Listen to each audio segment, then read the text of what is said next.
नमस्कार विद्यार्थियों, श्रीमती मोहरी देवी तापड़िया कन्या महाविद्यालय जसवंतगढ़ के यूट्यूब चैनल पर एक बार पुनः आपका हार्दिक स्वागत और अभिनंदन है।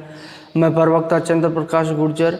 आज की क्लास हमारी BA द्वितीय वर्ष के छात्रों हेतु इतिहास विषय की होगी। इतिहास विषय के दौरान जो निरंतर हम बीकानेर राज्य के बारे में पढ़ रहे, बीकानेर राज्य के तहत जो हमने बात की जाए राय सिंह से, जो राजा राय सिंह से पूर्व होने वाले शासकों के बारे में अध्ययन किया, उसी कड़ी के क्रम में जिस तरीके से हमने पहले जो राव बीका के बारे में अध्ययन किया था, उसके पश्चात अगर बात की जाए तो राव नरा के बारे में अध्ययन किया हमने। जो बात की जाए बीकानेर राज्य की स्थापना बीकाजी से होती है, उसके पश्चात नरा होता है, उसके पश्चात नरा का भाई कल्याणमल शासक होता है और कल्याणमल का पुत्र कौन होता है? लूणकरण। राव बीका पहले शासक राव बीका होते हैं, राव बीका के पश्चात कौन होते हैं? राव नरा होते हैं, राव नरा के पश्चात उनका भाई लूणकरण होता है, लूणकरण के पश्चात कौन होते हैं? लूणकरण का पुत्र जेत सिंह होता है, जिसके बारे में हमने पिछली क्लास में अध्ययन किया। और आज हम मूल रूप से अध्ययन करने वाले जेत सिंह के पश्चात कल्याणमल के बारे में। जो जेत सिंह का क्या होता है? पुत्र होता है और कल्याणमल के द्वारा 1542 से 74 ईस्वी तक बीकानेर राज्य पर शासन किया जाता है।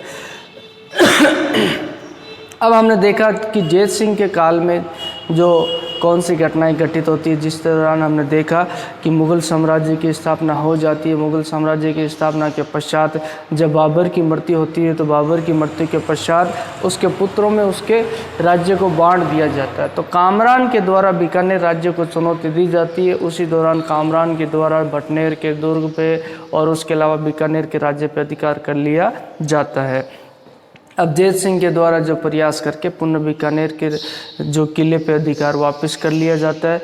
अब बीकानेर के किले पे अधिकार करने के पश्चात जेत सिंह के समक्ष दूसरी चुनौती आ जाती है और वह बहुत बड़ी चुनौती होती है कि मारवाड़ के शासक मालदेव के द्वारा बीकानेर पे आक्रमण कर दिया जाता है। मारवाड़ के शासक जो मालदेव द्वारा जो बीकानेर पे आक्रमण किया जाता है, तो उसी आक्रमण के दौरान लड़ते वक्त जो जेत सिंह की क्या हो जाती है? मृत्यु हो जाती है।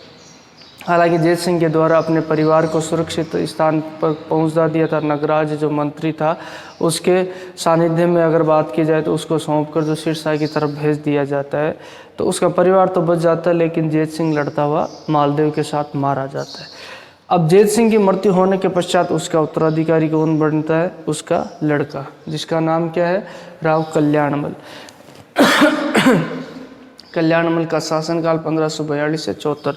अब जब कल्याणमल शासक बनता है तो बीकानेर के दुर्ग पे किसका अधिकार होता है? मालदेव का अधिकार होता है। और इसके पास कोई भी जो राज्य का क्षेत्र नहीं होता है, तो इसका जो राज्याभिषेक होता है एक छोटे से गांव में होता है, जिस गांव का नाम है ठाकुरियासर नामक गांव होता है, जिसमें इसका क्या होता है?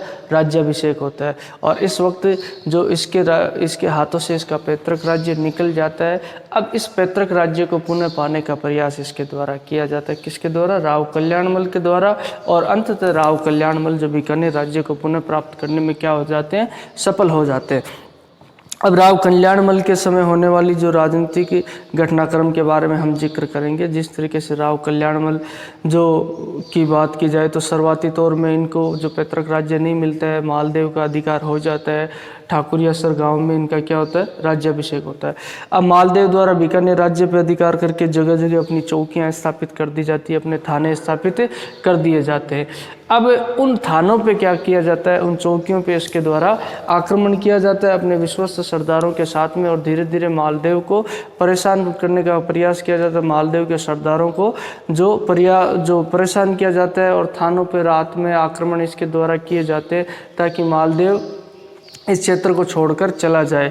तो ये इनके बीच में झड़प और संघर्ष चलता रहता है। उसी दौरान जो अब इनकी बात नहीं बन पा रही है, जो बीकानेर का राज्य प्राप्त करने के लिए ये क्या करता है? जो उस समय हुमायूं निकल जाता है। जैसा कि हमने देखा, हुमायूं निर्वासित हो जाता है। हुमायूं को शेरशाह सूरी जो अफगान शासक के द्वारा भगा दिया जाता है और अफगान वंश की स्थापना कर दी जाती है। तो दिल्ली का शासक कौन हो जाता है? शेरशाह सूरी हो जाता है। अब इनके द्वारा जो अपने राज्य को दिलाने के लिए किसकी शरण में चले जाते हैं? ये शेरशाह सूरी के पास चले जाते हैं और शेरशाह सूरी से मांग करते हैं कि हमें जो हमारा राज्य दिला। तो अब शेरशाह सूरी के साथ एक तो ये जा रहा है, जब हमने जोधपुर राज्य को पढ़ा था मालदेव के दौरान, मालदेव को भी तो पढ़ा था, तो मेड़ता का जो शासक है वीरमदेव, वो भी किसकी शरण में चला गया था उस वक्त, आपको पता होगा, हमने पढ़ा था कि वो भी शेरशाह सूरी की शरण में चला जाता है। अब ये दोनों जाकर शेरशाह सूरी को उकसाते। उसी दौरान जो उत्तर भारत की राजनीति की स्थितियों में परिवर्तन होता है, मालदेव से जो हुमायूं के द्वारा, जो मालदेव द्वारा पहले तो खुद भेजा गया था संदेश हुमायूं को सहायता करने का, और उसी दौरान कुछ समय पश्चात जो हुमायूं मालदेव की सहायता प्राप्त करने के लिए जो जोधपुर की तरफ आता है, तो उन दिनों में जो शेरशाह की सूरी की स्थिति काफ़ी मजबूत हो जाती है। तो मालदेव के द्वारा इस भय से कि शेरशाह सूरी से फालतू में शत्रुता मोल ले ली जाएगी, तो मालदेव के द्वारा हुमायूं की सहायता नहीं की जाती है और हुमायूं पुनः अमरकोट की तरफ चला जाता है। इसी दौरान हमने पढ़ा था मालदेव के साथ कि हुमायूं के द्वारा कई आरोप भी लगाए थे। हुमायूं की बहन गुलबदन बेगम के द्वारा कई आरोप लगाए कि मालदेव ने क्या जो षड्यंत्र रचा था, जिसका हमें पहले पता चल गया था, इसलिए हम चले गए थे। और उसी दौरान ये भी कहा गया कि मालदेव के दरबार में जो शेरशाह सूरी का एक दूत भी आया हुआ था।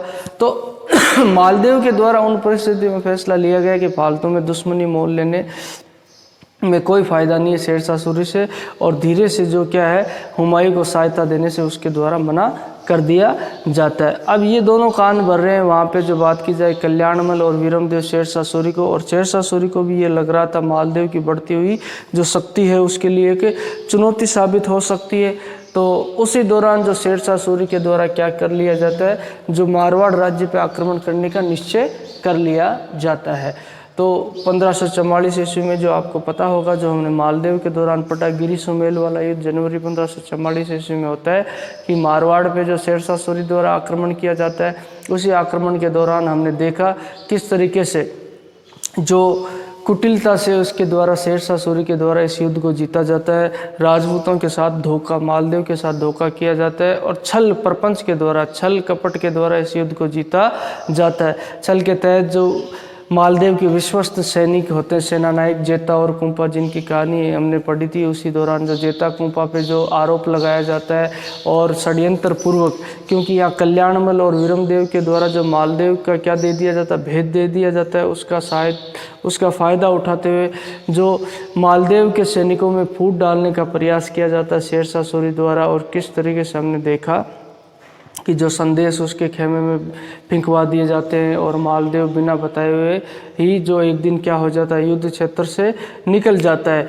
तो उसी दौरान जो जेता और कुंपा पे आरोप लगा दिए जाते हैं, तो जेता और कुंपा के द्वारा जो अपनी स्वामी भक्ति को निभाने के लिए क्या किया जाता है, जो शेरशाह सूरी पे आक्रमण किया जाता है। हालांकि उनकी संख्या बहुत कम होती है, तो फिर भी उनके द्वारा जो जमकर जो संघर्ष किया जाता है और शेरशाह सूरी को एक बार पीछे खदेड़ दिया जाए। उसी वक्त शेरशाह सूरी के द्वारा कहा जाता है कि मैं मुट्ठी भर बाजरे के लिए हिंदुस्तान की बादशाह खो देता। तो इस षड्यंत्र से उनके द्वारा जो मालदेव को पराजित कर दिया जाता है।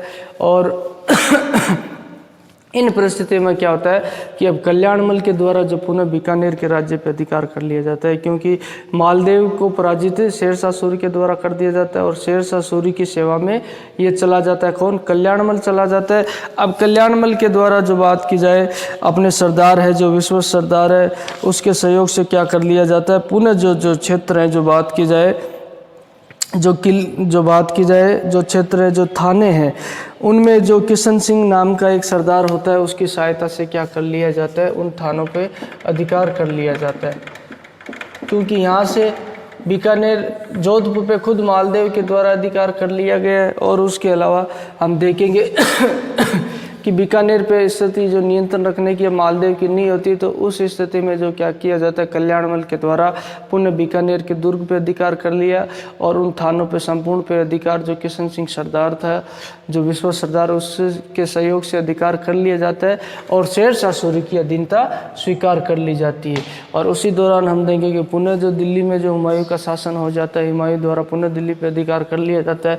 अब असमंजस के स्थिति में अब बीकानेर के शासकों के द्वारा जो तत्कालीन जो मुगल शासक है उनके साथ जो सहयोग का रवैया अपना लिया जाता है। आगे जाके जब अकबर शासक बनता है तो अकबर के साथ समझौता कर लिया जाता है, अकबर की अधीनता स्वीकार करते हुए जो बीकानेर राज्य के द्वारा जो अकबर की सेवा में ये चले जाते हैं। जब कहते हैं कि बीकानेर जो 1570 ईस्वी में जो खुद कल्याणमल जो बात की जाए, अकबर के एक दौरे के दौरान जो उसके सामने जाता है खुद चलाकर जो राज की सेवा में जो कल्याणमल जाता है और अपने पुत्र राय सिंह को साथ में लेकर पहुंचता है, और उसी दौरान उसके द्वारा क्या कर ली जाती है, अकबर की अधीनता स्वीकार कर ली जाती है, क्योंकि ये बात इनको पता चल जाती है कि मुग़ल सत्ता के साथ समझौता करके ही जो बीकानेर राज्य को सुरक्षित रखा जा सकता है। तो अब इसी दौरान अबुल फजल के द्वारा कहा जाता है कि कल्याणमल के द्वारा जो अपना भाई कान्हा होता है उसकी पुत्री का विवाह भी किसके साथ कर दिया जाता है, अकबर के साथ करते हुए जो वैवाहिक संबंध है जो मुग़लों के साथ स्थापित कर लिए जाते हैं। और अकबर की सेवा में जो अपने पुत्र राय सिंह को भेज दिया जाता है, अकबर के द्वारा राय सिंह को अपने साथ लेकर चला जाता है अकबर, और इसको एक मनसब भी प्रदान कर देता है। इस तरीके से जो मुग़लों के साथ इनके द्वारा क्या कर लिया जाता है, बीकानेर के शासकों के साथ समझौता कर लिया जाता है बीकानेर के शासकों के द्वारा। और उसी दौरान जब इसकी मृत्यु होगी आगे जाकर, किसकी, जो कल्याणमल की मृत्यु हो जाती है, तब उसका उत्तराधिकारी उसका पुत्र कौन बन जाता है, राजा राय सिंह बन जाता है।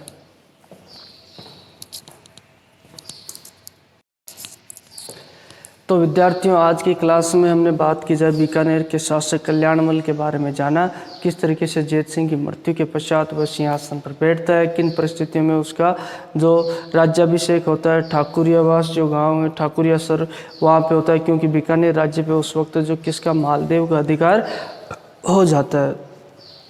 अब कल्याणमल के द्वारा जो पुनः संघर्ष करके और शेरशाह सूरी की शरण में जाकर इसके द्वारा बीकानेर राज्य की पुनः प्राप्ति कर ली जाती है। और उसी दौरान हमने बात की बीकानेर राज्य पे इसके द्वारा अधिकार कर लिया जाता है, किसके द्वारा, कल्याणमल के द्वारा, जो बीकानेर के दुर्ग पे अधिकार कर लिया जाता है। और आगे चलकर जब मुग़लों का जो बात की जाए, हुमायूं का पुनः अधिकार हो जाता है दिल्ली पर, उसके पश्चात जो अकबर शासक बनता है दिल्ली का, तो उस दौरान जो इनके द्वारा जो मुग़लों के साथ समझौते की नीति की जो पालना की जाती है और समझौता कर लिया जाता है, उसी दौरान अकबर की सेवा में उपस्थित होकर राव कल्याणमल खुद अपने पुत्र जो कुंवर राय सिंह को लेकर जाता है और मुग़लों की अधीनता इनके द्वारा स्वीकार कर ली जाती है। उसके पश्चात जो अपनी भाई की पुत्री जो कान्हा इसका भाई होता है कल्याण, उसकी पुत्री का विवाह भी उसके द्वारा अकबर के साथ कर दिया जाता है। वैवाहिक संबंध जो स्थापित करते हुए अपने रिश्तों को दृढ़ कर लिया जाता है और अपने पुत्र को मुग़ल दरबार में भेज दिया जाता है, राय सिंह को बात की जाए, और अकबर के द्वारा मनसब प्रदान कर दिया जाता है।